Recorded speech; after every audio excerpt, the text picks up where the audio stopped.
मात्र 2 मिनट के अंदर √3 को अपरिमेय संख्या सिद्ध करना। तो हम मान लेंगे कि माना √3 परिमेय संख्या है, क्योंकि हम विपरीत मानेंगे कि √3 क्या है, एक परिमेय संख्या है। अगर ये परिमेय संख्या है तो हम इसे p/q के रूप में लिखेंगे, और p/q की जो p/q है परिमेय संख्या की डेफिनेशन क्या होती है, p और q दोनों पूर्णांक है और दोनों के दोनों सहभाज्य संख्या है और q 0 नहीं होना चाहिए। ये डेफिनेशन है किसकी, अपनी परिमेय संख्या की। ओके, तो हम क्या करेंगे, थोड़ी सी कैलकुलेशन करेंगे, इसको इधर भेजेंगे, और चूंकि हमें √2 का रूट हटाना है इसलिए दोनों तरफ क्या कर देंगे, इसको वायर कर देंगे। अब जब स्क्वायर कर देंगे तो आगे चलेंगे, अपने पास ये स्टेप आएगी। यहां से हमें ये प्राप्त हो रहा है कि भाई साहब जो 2 है p² को क्या करता है, विभाजित करता है, तो पर में 1.2 से p को भी 2 विभाजित करेगा।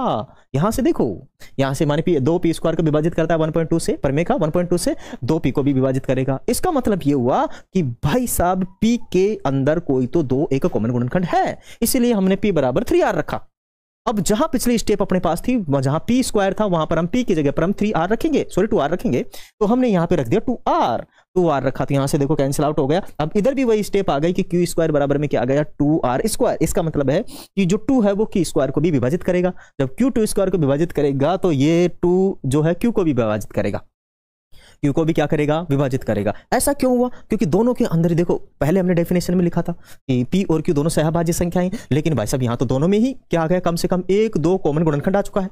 इसका मतलब ये हुआ कि जो हमने कल्पना की थी वो गलत कल्पना की थी। कल्पना कौन सी, कि p √2 जो है एक परिमेय संख्या है, ये कल्पना हमारी गलत हो गई। अतः हम निष्कर्ष निकालते हैं कि √2 एक परिमेय संख्या है।